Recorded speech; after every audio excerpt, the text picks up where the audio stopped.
এখানে একটি মন্দিরের মধ্যে 4টি মন্দিরের আদল আপনারা খুঁজে পাবেন। এই যে পুরো জায়গাটা দেখছেন, এই পুরো জায়গাটাই হলো মন্দির চত্বর। আর এটিকে বারান্দাও বলতে পারেন, নাট মন্দিরও বলতে পারেন। একদম লম্বাভাবে মন্দিরগুলো আছে একটা সাইডে। এই মন্দিরের আদল অনেকটা দক্ষিণেশ্বরের মা ভবতারিণীর মন্দিরের মতো। আর একদম শেষে এই যে মন্দিরটি আছে, এই মন্দিরের আদল আমাদের হংসেশ্বরী মায়ের মন্দিরের আদলের মতো। মন্দির, ইনি হলেন মা করুণাময়ী।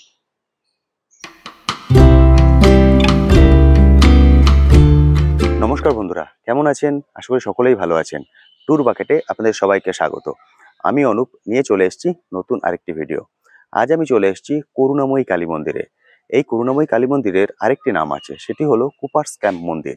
এটি কুপার্স ক্যাম্প মন্দির নামে বেশি জনপ্রিয় এবং এই মন্দিরের বিশেষত্ব হলো এখানে একটি মন্দিরের মধ্যে 4টি মন্দির আপনারা একসঙ্গে দেখতে পাবেন। আমার মনে হয় না এর আগে আর কোনো মন্দিরে আমি এরকম জিনিস দেখেছি যেখানে একটি মন্দিরের মধ্যে 4টি মন্দির আছে।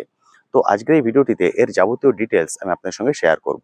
মন্দিরটি কোথায়, এখানে আপনাদের কিভাবে আসতে হবে, এখানে যদি আপনারা পুজো দিতে চান সেটা কিভাবে দিতে পারেন, এখানে কি দুপুরের ভোগ প্রসাদের ব্যবস্থা আছে, এর A to Z থাকবে আজকের এই ভিডিওটিতে।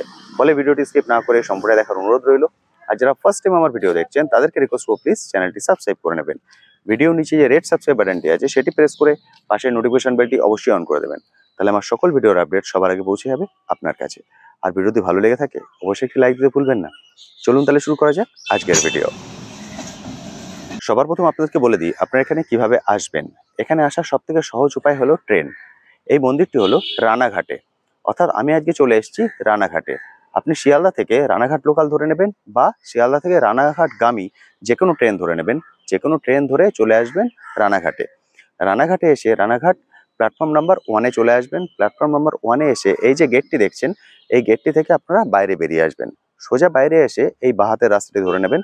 বাঁ হাতের রাস্তা ধরে একটু এগিয়ে গেলে দেখুন সামনে টোটো স্ট্যান্ড আছে। এখান থেকে টোটো ধরে নেবেন। টোটোকে বলবেন করুণাময়ী কালী মন্দিরে যাব বা কুপার্স ক্যাম্প কালী মন্দিরে যাব। তাহলে যে কোনো টোটো আপনাদেরকে এখানে নিয়ে আসবে। সময় লাগবে 20 থেকে 25 মিনিট, ভাড়া পড়বে 20 থেকে 25 টাকা। খুব সহজেই আপনারা এখানে চলে আসতে পারবেন। আপনারা যদি চান পার্সোনাল কার নিয়েও আসতে পারেন। এখানে কিন্তু পার্কিং এর অনেক বড় জায়গা আছে, স্বাচ্ছন্দ্যে আপনারা এখানে গাড়ি পার্কিং করতে পারবেন। ফলে আপনারা যদি চান পার্সোনাল কার নিয়ে আসতে বা বাইক নিয়ে আসতে, তাও নিয়েও কিন্তু খুব সহজে এখানে চলে আসতে পারবেন। আপনারা যখন টোটো করে আসবেন, টোটো আপনাদেরকে একদম এখানে নামিয়ে দেবে। এটি হলো মন্দিরের এন্ট্রি গেট। এটি হলো মন্দির, অর্থাৎ টোটো থেকে নেমে কিন্তু আপনাদের আর পায়ে হাঁটতে হবে না। একদম মন্দিরের গেটের সামনে আপনাদেরকে টোটো নামিয়ে দেবে। আবার ফেরার পথে ঠিক একইভাবে এখান থেকে আপনারা টোটো ধরে নিতে পারেন, অথবা মন্দিরের সামনের যে গেট, একদম সামনে একটা গেট আছে, ওখানেও টোটো স্ট্যান্ড আছে, ওখান থেকেও আপনারা টোটো ধরে নিতে পারবেন। চলুন এবার মন্দিরের ভিতরে চলে যাই। এটি হলো মন্দির। আপনারা সামনে যে মন্দিরটি দেখছেন এটিই হলো করুণাময়ী কালী মন্দির। করুণাময়ী কালী মন্দিরটি কিন্তু অনেকটাই বড়, দেখতেই পাচ্ছেন এখান থেকে শুরু করে নিয়ে এই পর্যন্ত অনেক বড় মন্দির। এবং এখানে আপনাদেরকে বলেছিলাম যে এখানে একটি মন্দিরের মধ্যে 4টি মন্দির আপনারা দেখতে পাবেন। ফলে আপনারা দেখে নিশ্চয়ই বুঝতে পারছেন এখানে একটি মন্দিরের মধ্যে 4টি মন্দিরের আদল আপনারা খুঁজে পাবেন। তার মধ্যে বেশি গুরুত্বপূর্ণ হলো দুটি। একটি হলো একদম মাঝখানে, এই মন্দিরের আদল অনেকটা দক্ষিণেশ্বরের মা ভবতারিণীর মন্দিরের মতো। আর একদম শেষে এই যে মন্দিরটি আছে, এই মন্দিরের আদল আমাদের হংসেশ্বরী মায়ের মন্দিরের আদলের মতো। দেখে নিশ্চয়ই আপনারা বুঝতে পারছেন আরো দুটো মন্দির এখানে আছে, অর্থাৎ একটি জায়গাতেই আপনারা 4টি মন্দির খুঁজে পাবেন। অনেক বড় মন্দির। আমি মন্দিরের ভিতরেও যাব, বিগ্রহ আপনাদের দর্শন করাবো। তার আগে বাইরে থেকে আপনারা মন্দিরের সৌন্দর্যটা উপভোগ করুন। অসাধারণ সুন্দর লাগছে কিন্তু দেখতে এখান দিয়ে, দারুণ সুন্দর। 4টি মন্দির এক জায়গায় একটি মন্দিরের মধ্যে, এর আগে কিন্তু আমি কখনো দেখিনি। এই মূল মন্দিরে ঢোকার জন্য দুটো বড় গেট আছে।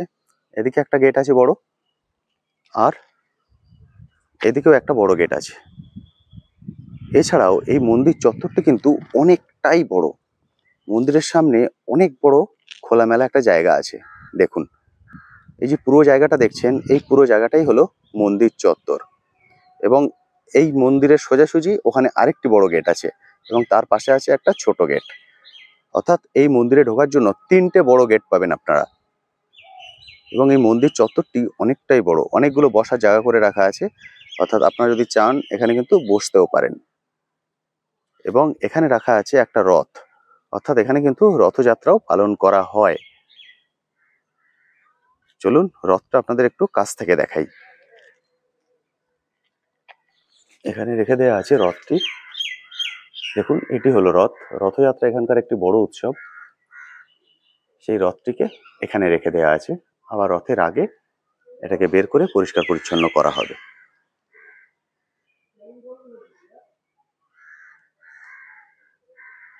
দারুণ সুন্দর। এবং এখানে যে বড় অনুষ্ঠানগুলো হয়, সেই বড় অনুষ্ঠানে যে রান্নাবান্না করা হয়, সেই রান্নাবান্নার সরঞ্জামও কিন্তু এখানে রাখা আছে। এই দেখুন, এই যে বড় কড়াইটি দেখছেন, এটি হলো এখানকার বড় বড় যখন অনুষ্ঠান হয় তখন যে ভোগ প্রসাদ রান্না করা হয়, সেই ভোগ প্রসাদ রান্না করার কড়াই এটি। এবার আপনাদেরকে মন্দির খোলা এবং বন্ধ হওয়ার টাইমটা বলে দিই। মন্দির খুলে যায় সকাল 8:30টায়, খোলা থাকে 2টো পর্যন্ত। পুজো শুরু হয় সকাল 11টা থেকে, চলে 2টো পর্যন্ত। অর্থাৎ মন্দির খুলে যায় সকাল 8:30টায়, কিন্তু 8:30টা থেকে পুজো শুরু হয় না। পুজো শুরু হয় সকাল 11টা থেকে এবং চলে 2টো পর্যন্ত। আপনারা যদি পুজো দিতে চান তাহলে সকাল 11টা থেকে 2টোর মধ্যে পুজো দিতে পারেন। পুজো দেওয়ার যাবতীয় সামগ্রী আপনারা এখানে, এই যে গেট আছে, গেটের বাইরে অনেক দোকান পেয়ে যাবেন। সেই দোকান থেকে কালেক্ট করে এনে আপনারা এখানে পুজো দিতে পারেন। মন্দিরের বাইরে কিন্তু অনেকগুলো দোকান আছে, বাইরে বাজারও আছে। ফলে আপনাদের কিছু বাড়ি থেকে নিয়ে আসার দরকার নেই, এখানেই সবকিছু পেয়ে যাবেন। আর 2টো পর্যন্ত খোলা থাকে, 2টোর পরে মন্দির বন্ধ হয়ে যায়। আবার মন্দির খোলে বিকেল 5টায়, 5টা থেকে খোলা থাকে 9টা পর্যন্ত। তখনও কিন্তু আপনারা পুজো দিতে পারেন। যদি আপনারা মনে করেন আপনারা এখানে পুজো দেবেন, তাহলে অবশ্যই কিন্তু এই সময়ের মধ্যে আসবেন। 11টা থেকে 2টো এর মধ্যে এলে আপনারা পুজো দিতে পারবেন। এখানে পুজো দেওয়ার পদ্ধতিটিও খুবই সুন্দর। এখানে মন্দিরে একদম মায়ের সামনে বসে আপনার নাম গোত্র বলে আপনি পুজো দিতে পারবেন। এবার চলুন মূল মন্দিরের ভিতরে চলে যাই।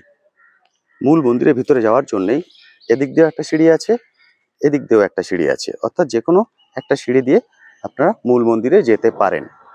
মূল মন্দিরে যাওয়ার আগে আপনারা যদি ধূপ এবং মোমবাতি দিতে চান, সেটা কিন্তু মন্দিরের ভিতরে দিতে পারবেন না, সেটা দিতে হবে মন্দিরের বাইরে।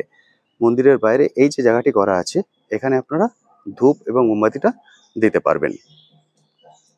এখানেই দিতে হবে আপনাদেরকে ধূপ এবং মোমবাতি। তা চলুন এবার এই সিঁড়িটা দিয়ে উপরে চলে যাব। জুতো আমরা এখানেই খুলে রাখবো।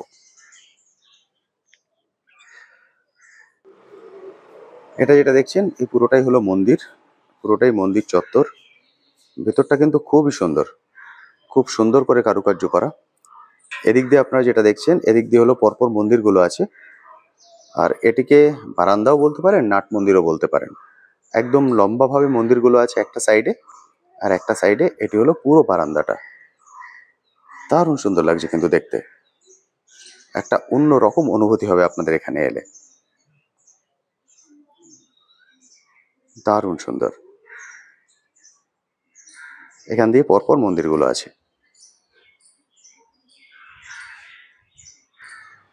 আপনাদেরকে বলেছিলাম এখানে ভোগ প্রসাদের ব্যবস্থা আছে কিনা, সেটা আপনাদেরকে বলে দেবো। আমি সেটা নিয়ে কথা বলেছি ঠাকুরমশাইয়ের সঙ্গে। ঠাকুরমশাই বললেন এখানে ভোগ প্রসাদের ব্যবস্থা নেই, অর্থাৎ প্রতিদিন কিন্তু ভোগ প্রসাদের ব্যবস্থা করা হয় না। বিশেষ বিশেষ অনুষ্ঠানে, যখন কোনো বড় অনুষ্ঠান হয়, তখনই ভোগ প্রসাদের ব্যবস্থা করা হয়। এবং তার জন্য কোনো কুপন সিস্টেম থাকে না। যারাই আসবেন, যত ভক্ত আসবেন, ফ্রিতে এখানে ভোগ প্রসাদ গ্রহণ করতে পারবেন। সেটা বিশেষ বিশেষ তিথিতে, বিশেষ বিশেষ অনুষ্ঠানে, প্রতিদিন নয়। এটি হলো মায়ের মন্দির, অর্থাৎ যে করুণাময়ী কালী মন্দির, ইনি হলেন মা করুণাময়ী।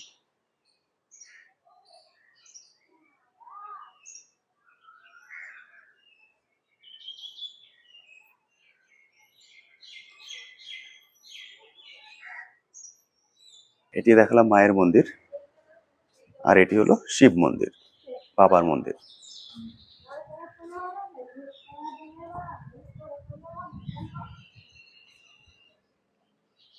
এটি হলো মা মনসার মন্দির।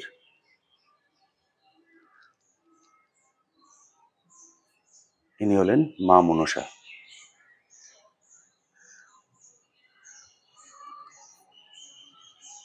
মা মনসার মন্দিরের দরজা বন্ধ করা আছে, ওই জন্য কাচের ভিতর দিয়ে আপনাদেরকে দেখতে হবে।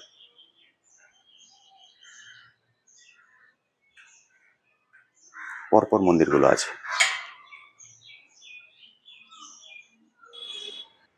এটি হলো লক্ষ্মী মাতার মন্দির। মাতা লক্ষ্মী এখানে আছেন।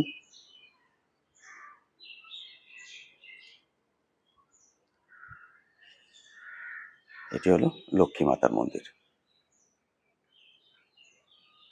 আর একদম শেষে এখানে আছেন বাবা লোকনাথ।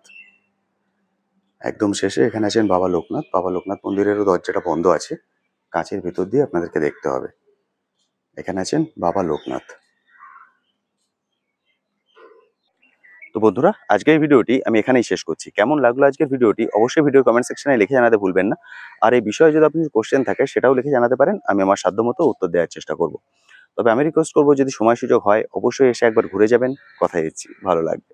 আজ তবে আসি, আবার আপনার সঙ্গে দেখা হবে নতুন একটি ভিডিও নিয়ে, নতুন একটি জায়গায়। ভালো থাকবেন।